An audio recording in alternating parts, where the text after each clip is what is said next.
Hi guys, how are you? Hi, how are you? I'm doing great. So to start, Aria, I love the book a lot, and what I really loved about the show, though, is that Mary-Laure, it's kind of her story a lot more than in the book, which is split more so between Werner and Mary-Laure's story. And so for you, getting to kind of focus more on Mary-Laure within this story, how was that for you to kind of, I don't want to call it a burden because it's not. It is exciting that it's more her story in this context.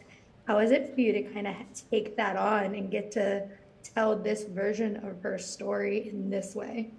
I'm really grateful that we had some space to play, especially with this being a limited series, like space for us to play with that authenticity and that layer of her character and bring her truth into existence in a physical space and a visual one and in something sonic and auditory. It was really cool to get to just work with such an amazing cast and an amazing director who constructed this piece to be something that could reach and touch people, and I think it really has. And I think her relationships with the other characters are so meaningful, so it was a pleasure to get to bring them to light in the screen on screen.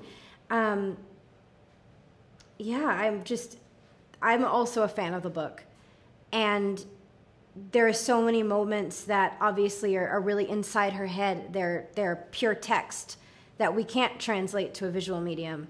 And as an actor, especially a first-time actor, those were really challenging because, you know, people know this book word for word. And like being able to have that amount of pressure, like sometimes that was a lot. But I'd like to apologize to the collective book community for not having freckles. I did ask. I look horrible with them, and it is for the best. But, you know, obviously certain qualities like that never made it to screen. But I think the most important ones did, and we really, like you said, got to expand on that and make this a truly authentic, stereotype-free, strong, well-rounded woman, and show her journey into womanhood. Is really beautiful story, really meaningful. Yeah, and then on the flip of that, Lewis, Warner then kind of, you know, becomes more supporting in his own way because we don't really have as much of the back and forth, but it is lovely to kind of see those moments when we do get to see him kind of come into his own.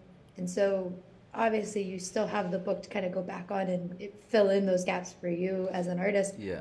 But how did you kind of come into crafting that story so that for people, like my mom hadn't read the book, so she called me, I was like, I just watched this show, and I was like, yeah, I read the book and I watched the show, and so I was trying to fill in gaps for her. But she's like, I loved it a lot. I was like, yeah, I like both. I like both things. Werner's very different because there's two different things, but he's great in both.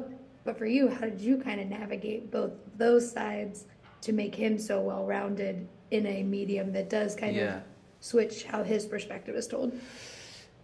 So I hadn't read the book before I got the part, I must admit. I wasn't aware of the book. It's not really big in Germany, actually. It's big in the English language market. But I read it as soon as I got the part. And it was incredibly helpful to have that amount of detail for him as a character written on the pages in the book. Because obviously there's only so much that can go into a script. And I was really grateful to have those little details to create that three-dimensional character.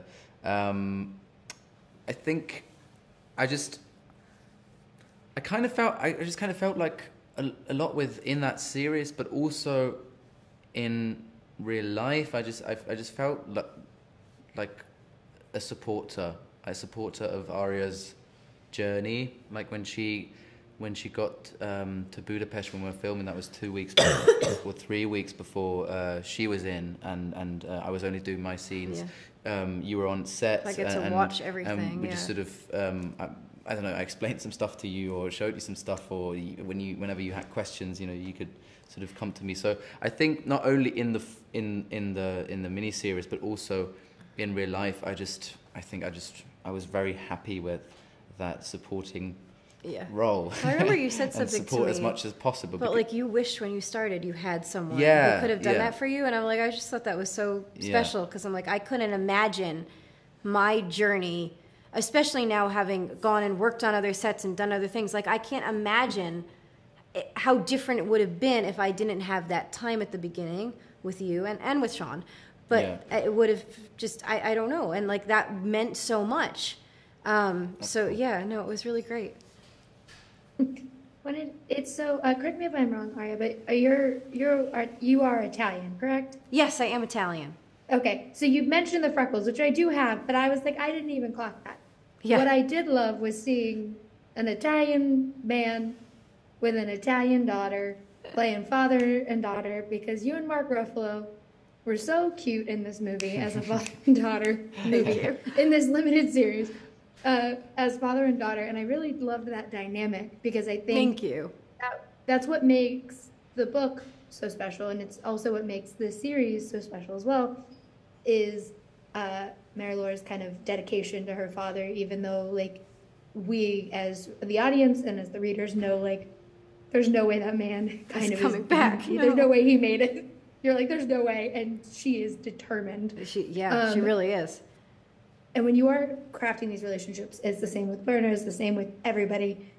How did you, as actors, kind of on set, build that dynamic to make those relationships so impactful to kind of us, so that we knew like how deep it was and felt? Spending time with each other, really did, as much as possible. As much as we could. Yeah. Like, we would, oftentimes we were working 6-day weeks, but we would hang out on the weekends. We'd hang out at night. We would get to know each other. Mark and I met up in New York in like January and February, before I went out in March. We stayed in touch. He talked to my parents. Like, we just had this really great relationship. With Hugh, it was really interesting because the characters in a way are distant, and Hugh's character Etienne is quite distant. So that was a completely different way of developing something, you know, with someone, of like keeping this sort of space and this distance, and then getting to know each other as the shoot progressed. Marion tried to get me to have mimosas with her so many times, but I don't drink. So that was its own thing. I'll give you a fun fact about Mark, though, is my mom, when I got cast, I got through like my 12 hours of sobbing and heaving, and then once I was able to speak, she called me up and she's like, we're talking about like the daydream of it and what it would look like, and she's like, you know, Aria, I can't imagine anyone else but that Mark Ruffalo playing your father. I just want Mark Ruffalo to play your dad. What do you think the chances of him playing your father are? And I'm like, oh, I'll ask. But like, it hadn't been cast yet. But I'm like, oh, I wonder who they're, you know, auditioning for it. Like, I wonder who they're offering it to, whatever. And I told the casting director when we were talking about other stuff, I'm like, my mom would like this to be Mark Ruffalo. Like, what, do you know who's cast yet? And there was just dead silence on the phone. And so I should have known then, but I think it's really funny that my mom called it, because, and then that you said that we like really sold the relationship, because like we do look alike, and it's really funny. Like we do kind of look like we could be related. It's funny. I love it so much. Thank you guys so much for talking with me today. It's one of my favorite books of all time. I love the adaptation a lot, so thank you guys so much for talking with me, I really appreciate it. Thank you too. Thank you so much. Oh, and one last thing. They also did bleach my hair. They didn't make it all white, but they did bleach it. They did bleach, I remember that. They did bleach it. I might have noted that they bleached my hair.